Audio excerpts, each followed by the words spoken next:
So what's up you guys? Before I get going on my Game Week 4 analysis and Game Week 5 preview video, I just wanted to touch upon something I'd mentioned on Twitter. I'm really honest with you guys, and I sit here game week in and game week out and I tell you how bad my team is, how well my team is doing. So I thought it only fair to tell you guys that at the moment I'm going through some personal stuff and I've had some really bad news this week. It's not myself personally, but it might have an effect on me being able to bring you guys some content, so things might be a little bit more sporadic than I'd like them to be. But FPL and football is something I really love, and it will help keep me distracted through this difficult time. So I'm going to try not to let it affect my content too much. But I'd really love it if you guys could just bear with me through this difficult time. And hopefully soon I'll be able to feel brave enough to tell you guys what's been going on. But just now it's just a little bit too difficult for me. So on that note of honesty, you might be wondering why I'm sat here in a Real Madrid shirt. Well, so am I. No, I'm just joking. Despite being an Arsenal fan, you guys might not know this, but Gareth Bale is one of my favourite all-time players. And that's not because he hails from the land of dragons, because that's pretty cool, or because he shares a birthday somewhere around about the same time as mine, but actually because I think his story is quite a cool one. It's almost a bit fairy tale-like. Young lad from Cardiff, who's now playing in one of the best teams in the world, with arguably some of the best players in the world. And he's pretty much made it from rags to riches, and because he also has some awesome footballing skills. I just really like him. He comes across as a bit of an all-round good egg, and who doesn't love a fairy tale to cheer us all up? So this t-shirt was sent to me by the guys at matchfit.biz, and they're sponsoring this video today. I decided to team up with MatchFit simply because they're quite a cool new up-and-coming company, and I quite like the fact that we could work together and grow together. So if you see me wearing a footy shirt from now on, it's probably from matchfit.biz. As I say, they're pretty fabulous and you guys should definitely check them out, and I will pop a link in the description below. And now on to my Game Week 4 analysis.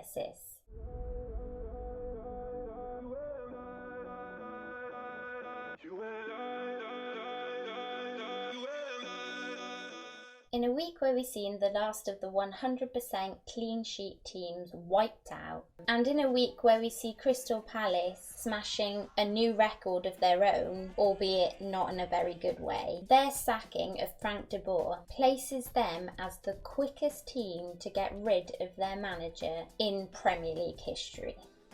And whilst all of that was going on, my game week fared a little better. Let's take a look at how I done. I got 54 points this game week, and that's 10 above the average. It's finally starting to look a bit better. Though I must mention, for at least at the moment, it does look as though taking the -12 may not have been one of my best decisions. Granted, Mooman Moy got more points for just playing than Milivojevic did, because he didn't even step foot on the pitch once. And although Salah had a brilliant game week last week, he didn't fare so well this week against Man City. But Chicharito, Little P, he hasn't really proved his worth for King yet, so that change has pretty much meant null and void. And with KDB pretty much confirming that the manager had moved him to a more defensive midfield role, then comes out this game week and smashes 2 assists past Liverpool. I'm not yet sure if that change from KDB to Eriksen was a bad idea or not. Eriksen himself did pretty well this game week, so I'm not feeling too bad about it at the moment. And lastly, that Alonso to Nacho. Alonso didn't get a clean sheet this game week or any other attacking returns, and Nacho did get a clean sheet this game week, and he's looking far more attacking. So it's a little bit tough to judge that one yet, though Alonso could prove to have been a bad move because now I have so much money tied up in him. But with so many good fixtures approaching for Chelsea, I'm hoping he'll pay off. Or will it be worth me maybe considering selling him for somebody cheaper and investing that extra money up front for a Chelsea attacking player?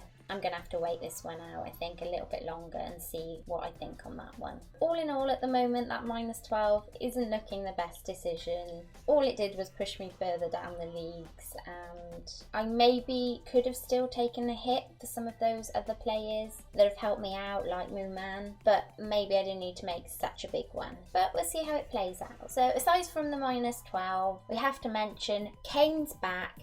Yes, get in Harry Kane. Welcome back, Harold. You've got a lot to do to catch up with the others now, but hopefully now that September's here, he can start smashing us some goals and getting us some points.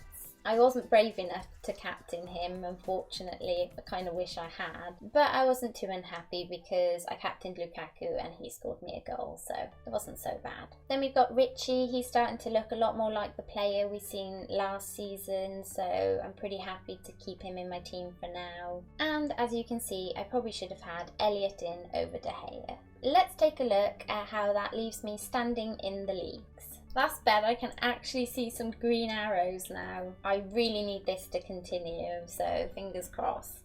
I had just 2 drops in 2 leagues, and that was the 1% league and Sanes league. But I can deal with that after the sea of reds I've had in the last few weeks. I'll take 2 reds over lots of reds any day. If you're wondering how I got on in the Bots League, I almost done it for the girls. I was just 3 points off a win. 3 points! Oh, so frustrating. Hopefully I'll catch the win for you girls next game week. And in the Draft.co League, despite leaving 16 points Sané and 11.5 Klosniak on the bench, I know, what was I thinking? Well, I was probably thinking that Arsenal's defence has been shocking recently and that Sané's barely played, but nonetheless, that one stings a little bit. But despite all of that, I still managed to eke out the win. I got 50.5 to absolutely Fabregas's 49. And I'm now 3rd in that league and looking to ship out Gnocca in midfield this game week for somebody else. I'll let you guys know what I decide to do there and if I decide to make any other changes as well in my next video. And now let's take a look at my game week 5. I'm genuinely feeling a little bit lost with this team at the moment. I don't really know where to go. I mean, it's not worth wildcarding just yet, especially if I don't know what it is I'd actually do. I have 2 free transfers in the bank. And at the moment, the only change I'm considering is maybe Mooman to somebody cheaper so that I can free up a bit of cash to either try and get somebody a bit more expensive in for Chicharito should he not start to pick up, or use the cash elsewhere. Or I could consider selling Alonso for somebody cheaper, as I mentioned earlier, and use both of the extra funds from Alonso and Mooman to upgrade Chicharito. Other than that, I'm really looking at somebody cheaper for Little P because there is not many other people doing well around the same sort of price as him. I'm going to see how the Champions League plays out this week, make sure there are no other injuries. As I say, if I make any changes, that might be the only change this game week, and we'll have a look at it past game week 5 as to what to do in the future, trying to plan a little more long term than quite so short term.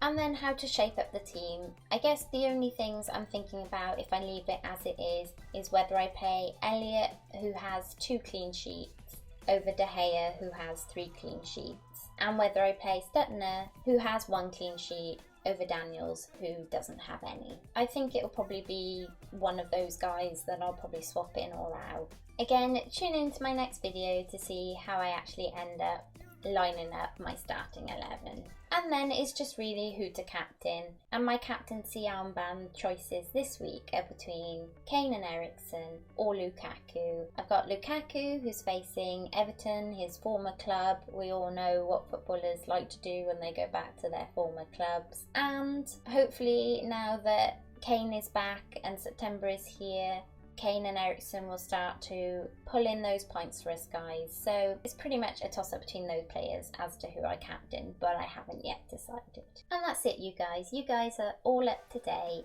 Thanks so much for watching. Please don't forget to like, subscribe, contribute, and do all those fabulous things. Until next time, Nymfria out.